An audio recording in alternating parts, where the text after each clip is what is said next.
Soy psicóloga por la Universidad de Colima y tengo una maestría por la Universidad de Chile en psicología comunitaria. Yo trabajo como psicóloga en atención especializada a mujeres que viven violencia.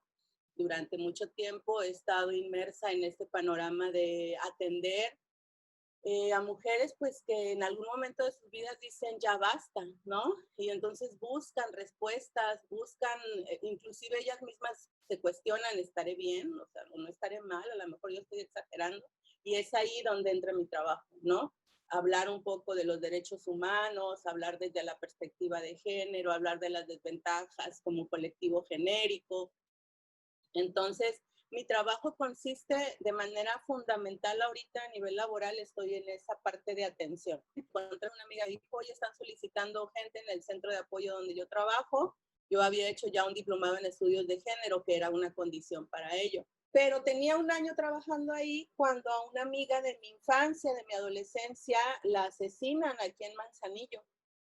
Fue de los primeros asesinatos a partir de toda esta ola de violencia que, bueno, ya se convirtió en algo muy común, pero era una amiga muy querida, una amiga con la que yo conviví en la adolescencia, teníamos proyectos juntas, de viajar, hacer, ella empezó a estudiar arquitectura, y un día leyendo la nota por parte del trabajo que hacíamos en el centro donde laboraba anteriormente era revisar la prensa, justo en función de esto de los feminicidios, aparece el nombre de mi amiga.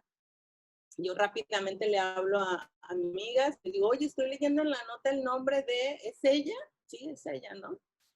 Entonces, eso yo creo que fue un parteaguas. Fue un parteaguas porque yo dije, es que tenemos que hacer algo, ¿no? Y en realidad, pues no es mucho lo que uno pueda, es un monstruo este tema de la violencia criminal, el crimen organizado, el narco, o sea, un montón de situaciones que están alrededor de un asesinato de una mujer, pero yo consideré que lo que yo hacía podía influir a lo mejor en una parte para cambiar la vida de las personas en ese sentido y poder decir realmente que ni una más, ¿no?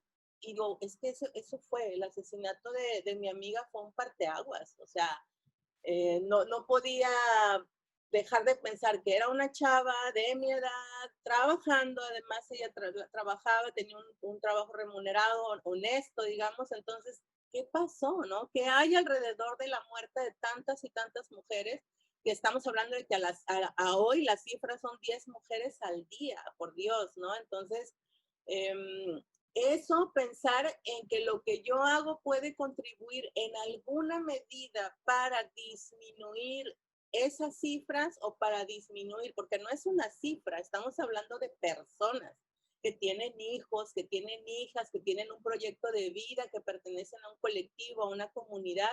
Entonces, mucho de lo que yo hago durante mucho tiempo estuvo sumamente inspirado por eso. Ya después, obviamente, el mismo trabajo es un motorito, ¿no? Sin embargo, también me desempeño dando cursos, algunos talleres, colaborando a veces con algunos escritos relacionados con todo el tema de la violencia de género. Cabe mencionar que yo me autoadscribo y mucho de mi locus de posicionamiento tiene que ver con que he deconstruido lo que tiene que ver con la identidad de ser mujer indígena, porque mi familia proviene de una comunidad otomí en el centro del país, en Hidalgo, del Valle del Mezquital, en una comunidad que se llama Los Remedios, pues es una comunidad que se ha habido azotada por la migración hacia Estados Unidos, dejando el campo solo, dejando a las familias, se convierten en pueblos fantasmas, y yo pienso que el impacto más fuerte ha sido la pérdida de la lengua, ¿no?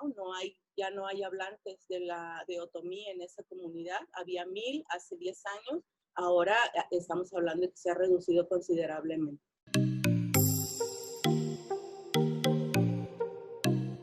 Un logro importante, ahorita pensando en el trabajo que desarrollo actualmente, que las mujeres puedan tomar decisiones por sí mismas sin miedo a las consecuencias. Poner primero una estructura familiar en nombre de mi calidad de vida y haber acompañado a una persona en ese proyecto y en ese trayecto ha sido muy inspirador para mí.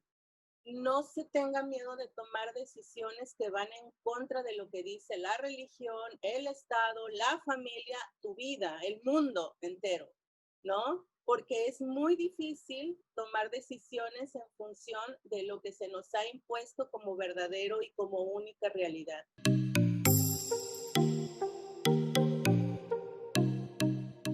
Un obstáculo importante en este asunto de trabajar en pro de la eliminación de la violencia contra las mujeres es la dificultad para el acceso a la justicia.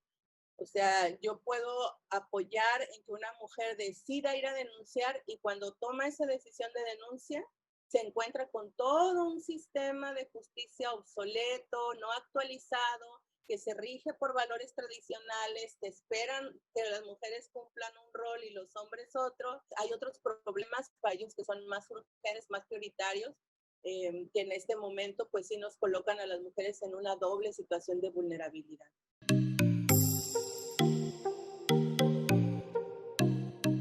Pues como estrategia, algo que me ha funcionado mucho es hacer alianzas, no pensarnos como solas. Una estrategia importante tiene que ver con generar redes, no solamente institucionales, sino de personas que sean afines. Es cierto que hay muchísimas personas que están cuestionando todo lo que es la lucha feminista, todo lo que son esta defensa de los derechos de las mujeres. Es cierto, pero también es cierto que hay muchísima gente que coincide, ¿no? Y que está como muy interesada en el tema, está haciendo cosas, a veces no se autodenominan feministas, pero están haciendo cosas que abonan a la defensa de los derechos de las mujeres, ¿no? Entonces, creo que queda un poco de lado si son feministas o no, sino que lo que están haciendo tiene que ver con reivindicar los derechos de las mujeres y por ende generar un impacto en su calidad de vida.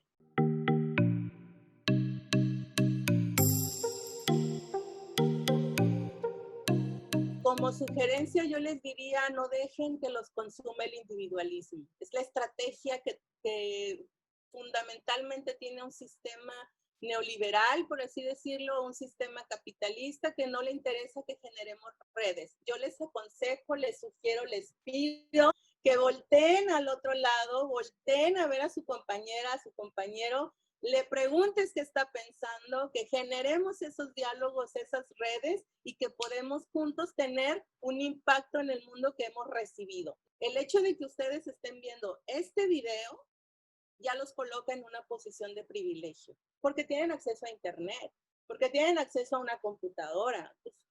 Pues ¿quién no? Pues un montón de gente no. Entonces, aprovechen sus privilegios y pónganlos al servicio de quienes a lo mejor no los tienen y tal vez nunca los van a tener, ¿no? Pero que ustedes puedan ir tejiendo ese puente y que la brecha entre los que son mayores y los que no tenemos tanto, los que tienen mucho y los que tienen menos, se vaya haciendo más cortita y ustedes pueden hacer parte de ese campo.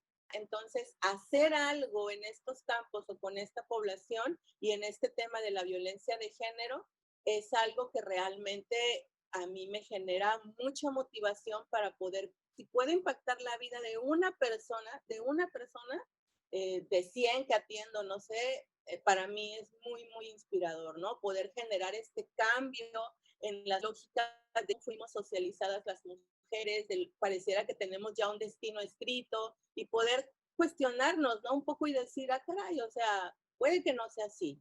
Y cuestionar eso para mí es lo que me da mucha inspiración y es el motor de mucho de lo que hago actualmente, ¿no?